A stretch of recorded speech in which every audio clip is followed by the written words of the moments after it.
বাংলাদেশকে আমরা জানি একটি সাম্প্রদায়িক সম্প্রীতির দেশ। এখানে বহু ধর্ম, বহু সংস্কৃতি, বহু ভাষা। আমাদের এই বাংলাদেশে বহু সম্প্রদায় বসবাস করে এবং আমরা যদি এদেশের ইতিহাসও দেখি, বহু সভ্যতার সংমিশ্রণ, বহু সম্প্রদায়, ধর্ম একে অন্যের সাথে নানান সম্প্রীতি সংমিশ্রণের মধ্য দিয়ে বাংলাদেশের ইতিহাস এগিয়েছে।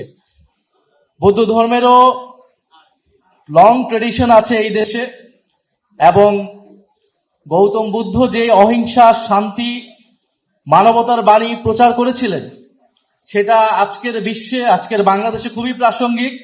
আন্তর্জাতিকভাবে যুদ্ধ পরিস্থিতি চলছে, হানাহানি, ঘৃণা, সাম্প্রদায়িকতা, এই সবকিছুর ঊর্ধ্বে গিয়ে মহামতি বুদ্ধের বাণী, তার যে অহিংসা এবং শান্তির বাণী, সেটা সারা বিশ্বের নেতৃত্ব ফলো করবে, প্রচার করবে, প্রচারিত হবে, সেটা আমরা আশা করছি। এবং বাংলাদেশেও আমাদের এই মুহূর্তেও খুবই বেশি প্রয়োজন যে সাম্প্রদায়িক সম্প্রীতি, যে আমরা যেই ধর্ম মতেরই হই না কেন, আমরা একসাথে এই দেশটাকে গড়বো, বৈষম্যহীন বাংলাদেশ গড়বো। এটাই তরুণ প্রজন্মের প্রত্যাশা, বাংলাদেশের সকল নাগরিকের প্রত্যাশা।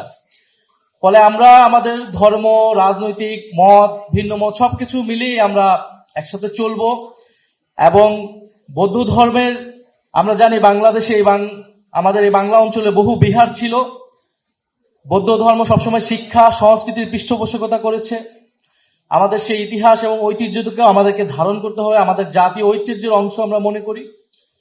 এবং এই যে আন্তর্জাতিক বৌদ্ধ বিহার, এই ঢাকা 11 আসনে অবস্থিত, এই ধর্মীয় ধর্মকেন্দ্র, প্রার্থনা কেন্দ্র হিসেবে এটি অত্যন্ত গুরুত্বপূর্ণ। আমাদের সামাজিক সংহতি, ঐক্যের একটা কেন্দ্রবিন্দু হতে পারে এই ধরনের ধর্মীয় প্রতিষ্ঠানগুলোকে।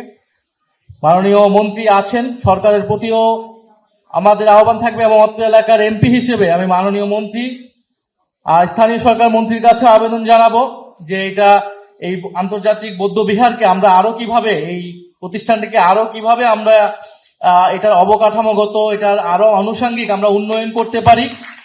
এখানে কোনো দল মতের কিছুই নয়, এটা বৌদ্ধ ধর্ম মানুষের জন্য, এই অত্র এলাকার মানুষের জন্য, এবং বলতে গেলে সারা ঢাকা শহরেরই অন্যতম একটা কেন্দ্রবিন্দু কিন্তু এই আন্তর্জাতিক বৌদ্ধ বিহার।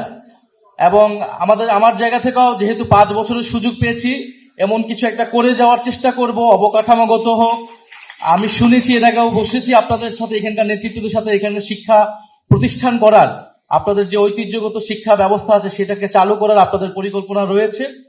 এবং সেই ধরনের কাজগুলোকে কিভাবে আগানো যায়, এখানে আমাদের সুকোমল বড়ুয়া প্রফেসর রয়েছেন, আমার বিশ্ববিদ্যালয়ের শিক্ষক, এবং আন্তর্জাতিক বৌদ্ধ বিহার, বাংলাদেশ বুদ্ধিস্ট ফেডারেশনের নেতৃবৃন্দ, আমি তাদের সাথে আলোচনা করব। আমি চেষ্টা করব আপনাদের এই কাজগুলো আদায় করা, এবং অবশ্যই আশা করব যে সরকারও সেদিকে সুনজর দিবেন। এবং সর্বশেষে আপনাদেরকে আবারও শুভ বুদ্ধি পূর্ণিমা জানাচ্ছি, এবং এই দেশের যাতে মঙ্গল হয় আপনারা সেই জন্য আজকে প্রার্থনা করবেন। আমাদের দেশ, এই দেশকে নতুন করে আমরা গড়ে তুলতে চাই। এই তরুণ প্রজন্ম আমাদের দেশের অর্থনীতি, সমাজ, সংস্কৃতি কিভাবে আমরা উন্নত করে বিশ্বের বুকে দাঁড়াতে পারি ঐক্যবদ্ধভাবে, সেই ঐক্যের বাংলাদেশ, বৈষম্যহীন গণতান্ত্রিক বাংলাদেশ যাতে আমরা গড়ে তুলতে পারি।